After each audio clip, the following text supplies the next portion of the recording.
जय जय माई राधा कृष्ण माई जय जय माई राधा कृष्ण माई जय माई शिरडी साई माई। जय सद्गुरुनाथ महाराज की जय। बोलो राधे कृष्ण माई की जय। பொதுவா குருநாதர்களுடைய உண்மையான பக்தர்கள் குருநாதனுக்காக எதையும் செய்வார்கள். குருநாதர் மலை மேலேந்து குதிடா அப்படின்னா உடனே குதிச்சிருவார். ஃபார் எக்ஸாம்பிள் கூரத்தாழ்வார்னு ஒரு ஆழ்வார் இருக்கார். அவருடைய குரு ஸ்ரீமத் ராமானுஜர். ஒரு சில பல நிகழ்வுகள்னால ராமானுஜருக்கு பதில் தன் கண்களை அவர் இழந்தார். பின்னாடி குருவருளால மீண்டும் அவர் கண்களை பெற்றார். அதே மாதிரி சமர்த்த ராமதாசர் சொல்லக்கூடிய உயர்ந்ததான குரு ஆஞ்சநேய சுவாமியினுடைய அவதாரம்.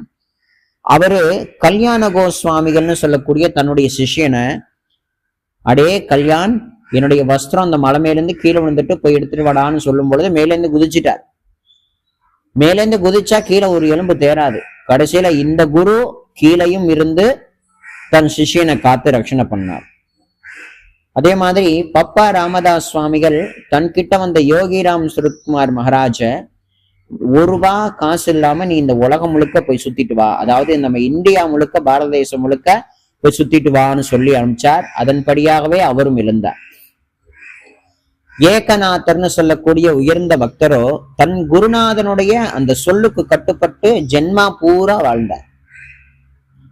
ஏகநாதரையே தன்னுடைய மானசீக குருவா ஏற்றுக்கொண்டு தன்னுடைய ஆத்ம குருவா சாயிநாதரை தன்னுடைய ஹிருதயத்துல இருத்தி கொண்டு குருநாதருடைய சேவையில ராவும் பகலும் 24x7 சொல்லக்கூடிய நேரம் வரைக்குமே அம்மா இரவை பகலாக்கி பகலை இரவாக்கி ஒரு க்ஷணமும் சாயிநாதருக்காகவே தன்னுடைய சரீரம், சாயிநாதருடைய சேவைக்காகவே இந்த சுவாசம், சாயிநாதருடைய சேவைக்காகவே தான் பிறந்திருக்கிறத உணர்ந்து கொண்டு எண்ணற்ற விதமான சேவைகளை அம்மா பண்றாங்க.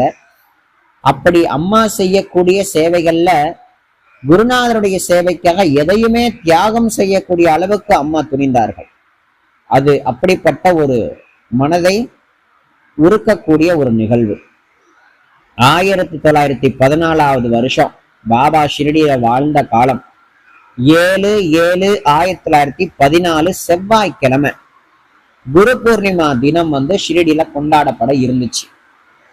ராதாகிருஷ்ணமாயி அம்மாவுடைய பிரேம பக்தியினால ஷிரடியில பலவிதமான உற்சவங்கள் ஷிரடியில கொண்டாடப்பட்டுச்சு. அதுல ஒரு உற்சவம் குரு பூர்ணிமா. இந்த குரு பூர்ணிமா விசேஷத்துல ரொம்ப அக்கறையும் பக்தியையும் காட்டினாங்க நம்ம அம்மா. அம்மாவுக்கு ஒத்தாசையா ரேகே, வாமன், அவஸ்தி, புரந்தரே, தீட்சித் அவர்கள், டாக்டர் பிள்ளை, இது போன்ற எண்ணற்ற அடியார்கள் இருந்திருக்காங்க. அப்ப ரேகே அப்படின்னு சொல்லக்கூடிய பக்தர் இல்ல, ஷிரடிக்கே வரல. ஆனா பாபா என்னைக்குமே தான் சாப்பிட்ட உச்சிஷ்ட பிரசாதத்தை யார் மூலமாவோ ராதாகிருஷ்ணமாயி அம்மாவுக்கு கொடுப்பார். பாபா சாப்பிட்ட உச்சிஷ்ட பிரசாதத்தை மட்டுமே சாப்பிட்டு வாழ்ந்தாங்க நம்ம அம்மா ஷிரடியில. சரிங்களா? அப்படி இருக்கிறச்ச பாபா ஒரு முறை என்ன பண்ணாருன்னா 2 ரொட்டியா கொடுத்து அமைச்சிருக்கார் ராதாகிருஷ்ணமாயி அம்மாவுக்கு. பாபா எப்பொழுதும் ஒரு ரொட்டி தான் தருவார் அம்மாக்கு. இப்ப 2 ரொட்டியை கொடுத்ததுனால அம்மா என்ன நினைச்சாங்க அப்படின்னா, நம்ம பையன் ரேகே வரான் அப்படின்றத அம்மா கன்ஃபார்ம் பண்ணாங்க. அப்படி வரதுக்காக தான் பையன் வரான், அவனுக்கும் சேர்த்து நான் கொடுக்குறேன் அப்படின்றதுனால பாபா அதை சுட்டி காட்டினார். அம்மா புரிஞ்சுக்கிட்டாங்க. பாபா நேரடியா அம்மா கிட்ட எதுவுமே சொல்ல மாட்டாங்க. பாபாவுடைய அந்தரங்கத்தையும் பாபாவுடைய ஒவ்வொரு அசைவுகளுக்கும் அர்த்தம் கண்டுபிடிக்கிறதுல ராதாகிருஷ்ணமாயி அம்மாவை காட்டிலும் வேறு பக்தர் இருக்கிறார் அப்படின்றத நம்ம நம்பவே முடியாது. பாபாவுடைய ஒவ்வொரு அசைவையுமே அம்மா கவனிப்பாங்க. ஒவ்வொரு அசைவுக்கும் அர்த்தம் என்னங்கிறத அம்மா நல்லா புரிஞ்சுப்பாங்க. அதனால ரேகே வரப்போறார் அப்படின்றத அம்மா தெரிஞ்சு ரொம்ப சந்தோஷப்பட்டாங்க. ரேகே மகராஜ் மேல ராதாகிருஷ்ணமாயி அம்மாவுக்கு அவ்வளவு பிரேம. சரிங்களா? அப்படி குரு பூர்ணிமா விழா சமயமா ரேகே வந்துட்டார். ரேகே வந்த சமயம் குரு பூர்ணிமா விழாவுக்காக ராதா கிருஷ்ணமாயி அம்மாவோட இடத்துல தான் நிறைய விஷயங்கள் சமைக்கிறது, காய்கறி வெட்டுறது, பாத்திரம் விளக்குறது எல்லாமே நடந்துட்டு இருக்கு. அப்படி இருக்கும் பொழுது மசாலா அரைக்கணும். ஏதோ ஒரு உணவுக்காக மசாலா அரைக்கணும். அப்படி மசாலா அரைக்கிறதுக்கு ஒரு கல் இருக்கு இல்லையா? இப்பதான் நிறைய மிஷின்லாம் வந்துட்டு, கிரைண்டரு, அது மிக்சி எல்லாம் வந்திருக்கு. ஆனா அப்பெல்லாம் அரவக்கல்ல வச்சுதான் அரைக்கணும். அதை அப்படி அரைக்கிறதுக்கு அந்த ஒரு பெரிய கல்லா இருந்திருக்கு, அதை எடுக்கணும். அதை எடுக்கிறதுக்கு அம்மா எடுக்கிறதுக்காட்டியும் நம்ம வச்சிடணும் அப்படின்னு ரேகே என்ன பட்ட அவசரப்பட்டு அந்த கல்லை நகர்த்தும் போது அந்த கல்லு ரேகே அவர்களுடைய கை விரலை காலி பண்ணிருக்கணும். ஆனா ரேகே நவுத்துறத உள்ளார்ந்தமா அறிந்து கொண்ட அம்மா ஓடி நீ என்ன பண்ற, நீ அங்க போ, இதை நான் பாத்துக்கிறேன் அப்படின்னு அம்மா அந்த பாதி தூக்குன கல்ல அப்படியே அம்மா வாங்கிக்கிட்டாங்க. Just miss. அப்படியே வாங்கி கீழே வைக்கிற நிலையில அம்மாவுடைய ஆள்காட்டி விரல் அப்படியே நசுங்கிட்டு அந்த கல்லுல நசுங்கின உடனே ஐயோ என் கை அடிபட்டுட்டு என்ன அங்க கூட்டு போங்க இங்க கூட்டலாம் அம்மா கொடுக்கல, சொல்லல, தவிக்கல. என்ன பண்ணாங்க, ஒரு துணியை சுத்திக்கிட்டு குரு பூர்ணிமா முடிகிற வரைக்கும் அதே வலியோட தனக்கு அடிபட்டிருக்குங்கிறத கூட காட்டிக்காம பாபாவுடைய அந்த குரு பூர்ணிமா விழா முழுக்க என்னென்ன விஷயங்கள் உண்டோ அத்தனை விஷயங்களையும் கவனிச்சுக்கிட்டு என்னென்ன பதார்த்தங்கள், நெய்வேத்தியங்கள், பிரசாதங்கள் உண்டோ அனைத்தையும் செய்து முடிக்கிற வரைக்கும் அம்மா மூச்சு விடல. எனக்கு இப்படி அடிபட்டிருக்கு, நான் வைத்தியம் பார்க்க போனோம், என்னை யாராவது கூட்டு போங்க அப்படின்னு எந்த வைத்தியத்துக்கும் போல அதாவது ஃபர்ஸ்ட் எய்டுன்னு சொல்லுவோம் இல்லையா, அதுவும் நம்ம அம்மா பண்ணிக்கல. முதலுதவி அதுவும் நம்ம அம்மா பண்ணிக்கல. ஒரு அதாவது விரல் நசுங்கி போயிட்டு ரத்தம் பீறிட்டு வருது, அது அவ்வளவு ஒரு துணியால சுத்தினாங்க, முடிஞ்சது, அவ்வளவுதான். கடன்னு அம்மா வேலை செய்ய ஆரம்பிச்சிட்டாங்க.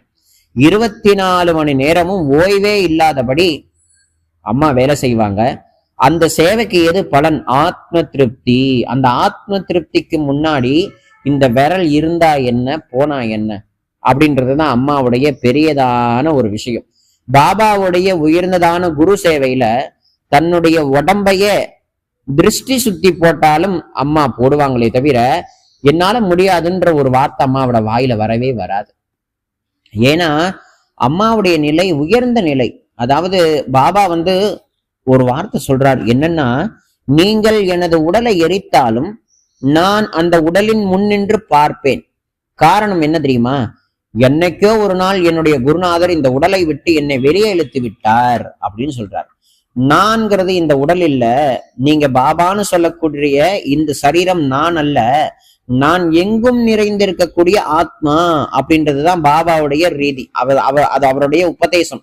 அதை போல ராதா கிருஷ்ணமாயி அம்மாவுமே ராதா கிருஷ்ணமாயின்னு சொல்லக்கூடிய இந்த பெண் உடல் நான் அல்ல, ராதா கிருஷ்ணமாயின்கிறது எங்கும் நிறைந்த பரபிரம்மமாகிய பாபாவோடு ஒன்று கலந்த ஆத்மா அப்படின்றதுதான் ராதா கிருஷ்ணமாயி அம்மாவுடைய உயர்ந்ததான விசேஷம். ஏன்னா பாபாவோடு வாழும் பொழுதே ஒன்று கலந்த திவ்ய தேஜோமய ஆத்மா ராதா கிருஷ்ணமாய். அப்படி குருநாதருடைய சேவையில தன்னுடைய உடம்புக்கோ தனக்கோ ஏச்சிக்கோ பேச்சுக்கோ பிறருடைய தன்னை கஷ்டப்படுத்துறது, தன்னை திட்டுறாங்க, அப்படி பண்றாங்க இப்படி பண்றாங்கிற எண்ணம் எல்லாத்தையுமே தூக்கி போட்டுட்டு மகராஜருடைய சேவை முக்கியம், மகராஜருடைய அவருடைய அந்த கருணை முக்கியம், மகராஜுடைய பூர்ண கிருபை முக்கியம். அந்த கிருபை, அந்த அருள், அந்த கருணை, இதற்காகவே தன்னை அர்ப்பணிச்சு வாழ்ந்த அம்மா அப்படி வாழ்ந்தாங்க ஷிரடியில. ரேகேன்னு சொல்லக்கூடிய பக்தருடைய கை விரல் நசுங்கிருக்கணும். ஆனா எங்க தன் மகனுக்கு அந்த கை நசுங்கிட போதோங்கிறத தன்னுடைய அந்தர்ஞானத்துல தெரிஞ்சு கொண்டு தூரத்து திருஷ்டிலேயே அம்மா கண்டுபிடிச்சிட்டாங்க. நம்ம பையன் நமக்கு உதவி செய்யணும்னு நினைச்சுக்கிட்டு அந்த கல்லை நவுத்துறான், நம்ம பையனுடைய விரல் போயிட போது, அவன் விரல் போறதுக்கு முன்னாடி நம்ம போய் காப்பாற்றணுன்றதுக்காக ஓடி நகர்த்தும் போது அம்மாவோட விரல் அடிபட்டுச்சு. வாஸ்தவத்துல ரேகே அவருடைய கைதான் போயிருக்கணும். ஆனா அத தன்னுடைய அந்தர்ஞானத்துல தெரிஞ்சு கொண்ட அம்மா ரேகேவை காப்பாத்தி தன்னுடைய விரல் போனாலும் பரவாயில்ல, தன் விரல் போனாலும் பரவாயில்ல, குருநாதருடைய சேவையை விடமாட்டான்னு செஞ்சாங்க. இப்ப நம்மளும் தான் பாபாவுக்கு நிறைய பேரு சேவை செய்யறோம்னு சொல்லிட்டு இருக்கோம். வேலை செய்யும் போது கையோ இல்ல கால்லையோ ஏதாவது அடிபட்டுன்னு வைங்களேன், அப்படியே சேவையை விட்டுட்டு ஓடி போய் டாக்டர்கிட்ட போய் ஒரு ஊசி மாத்திரை மருந்தெல்லாம் வாங்கி போட்டு திருப்பி வந்து சேவை செய்வோமா இல்லை வீட்டிலே தங்கியிருப்போமான்னு நமக்கு தெரியாது. ஆனா அம்மா அப்படி இல்லை. அம்மாவுடைய பக்தியே வேற.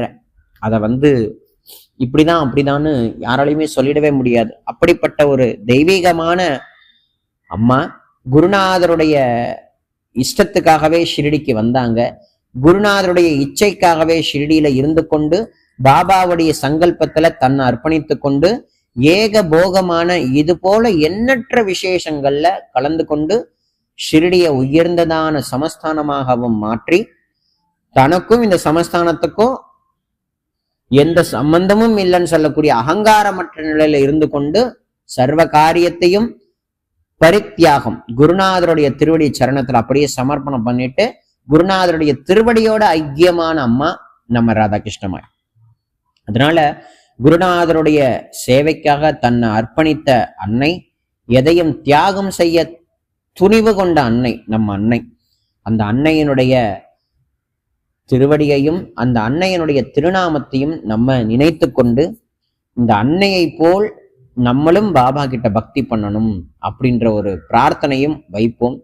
இந்த அன்னைக்கு எப்பேற்பட்ட பிரேம பாபா மேல இருந்ததோ, இந்த அன்னைக்கு பாபா மேல எப்பேற்பட்ட மதுர பக்தி இருந்ததோ, அதை போல நமக்கும் அந்த பக்தி இருக்கணும் அப்படின்றத அம்மா கிட்டையும் வேண்டிப்போம், குருநாதர்கிட்டையும் வேண்டிப்போம். இந்த ஜென்மால கிடைக்குதோ இல்ல அடுத்த ஜென்மால கிடைக்குதோ வேண்டிப்போம். குருநாதர் கிருபை செய்வார். ஓம் சாய்ராம்.